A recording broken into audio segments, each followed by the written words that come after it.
जय हिंद फ्रेंड्स, आप सभी का स्वागत है स्टडी विथ मोहित। मैं आपका मोहित। आज हम लोग पढ़ने वाले हैं मूर्ति कला शैली। ये आर्ट एंड कल्चर का टॉपिक है और मूर्ति कला शैली में हम लोग 3 टॉपिक को डिस्कस करने वाले हैं, जिसमें गंधार शैली, मथुरा शैली और अमरावती शैली के बारे में चर्चा करेंगे। गंधार शैली का विकास मौर्योत्तर काल के समय कुषाण वंश के राजा कनिष्क के समय में इसका विकास हुआ था। और इसका टाइम पीरियड की बात करें तो 50 से लेकर 150 ईसा पूर्व तक हो जाएगा। और ये पश्चिमोत्तर भारत में ये मुख्य रूप से ये मूर्तियाँ बनाई जाती थी और जिसका प्रमुख केंद्र तक्षशिला हुआ करता था। और इसका उल्लेख, गंधार शैली का उल्लेख जो है वैदिक सांस्कृतिक साहित्य में मिलता है। और ये कला जो है यूनान से प्रभावित है और इसलिए इसे ग्रीक इंडियन कला भी कहा जाता है और ये रोमन देवता से भी प्रभावित रहा है।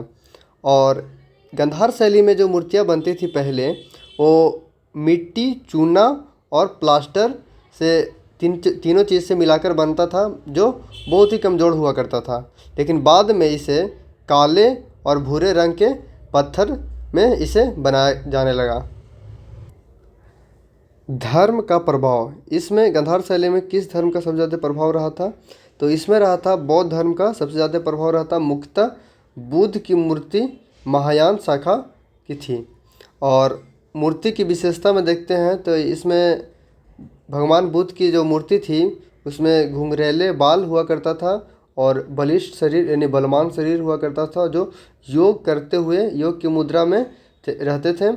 और इसमें मूछ हुआ करता था और ध्यान की मुद्रा में थे और युवा अवस्था में दिखाया गया है और पूरा शरीर ढका हुआ था। और सिर के पीछे प्रभामंडल, ये जो है इस सिर के पीछे ये जो है ये प्रभामंडल है, इसे बोलते हैं। और ये मूर्ति जो हुआ करती थी बैठी और खड़ी दोनों में पाया गया है। और इसमें आँख जो थी वो आधी बंद और आधी खुली हुई प्रतीत हुआ करता था और ये जटा युक्त बाल हुआ भी करता था। और यह शैली जो थी अपोलो देवता से प्रभावित थी।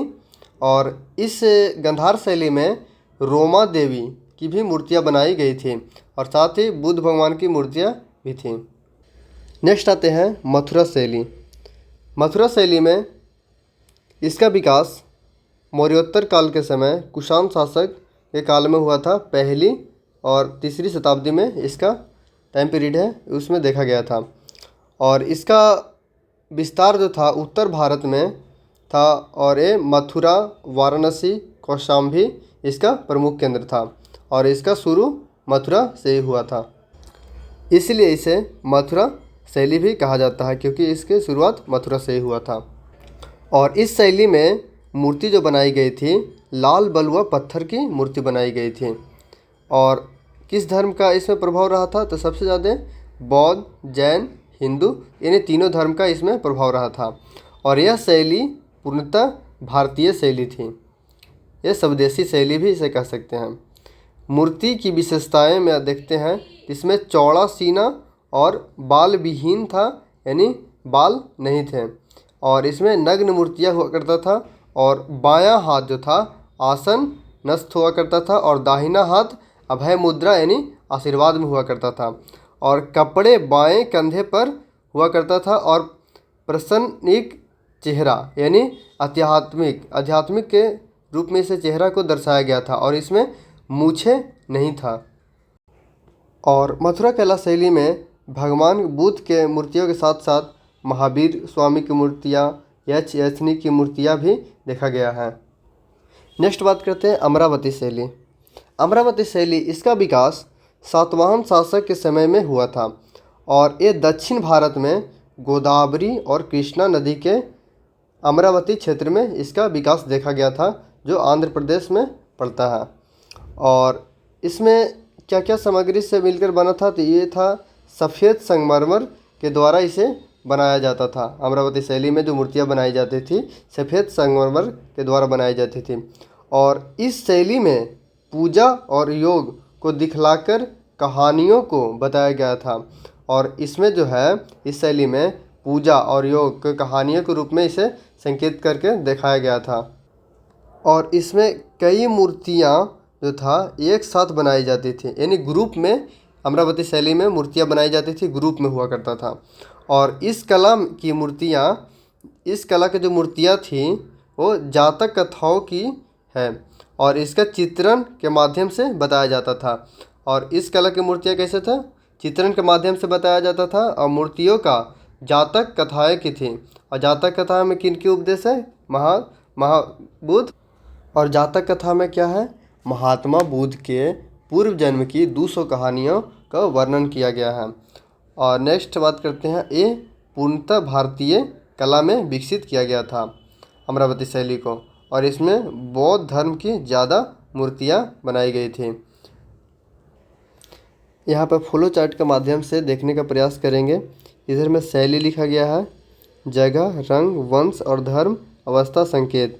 गांधार शैली में जो थी वो पश्चिम भारत में विकसित किया गया था। और ये काला रंग का मूर्ति बनाया जाता था। और कुषाण काल में इसे विकसित किया गया था। और इसका जो धर्म था वो बौद्ध धर्म से संबंधित था। और अवस्था, जो मूर्ति किस अवस्था में मूर्तियाँ बनाई गई थी, तो ये योग की मुद्रा में हुआ करता था। और संकेत था चिंता।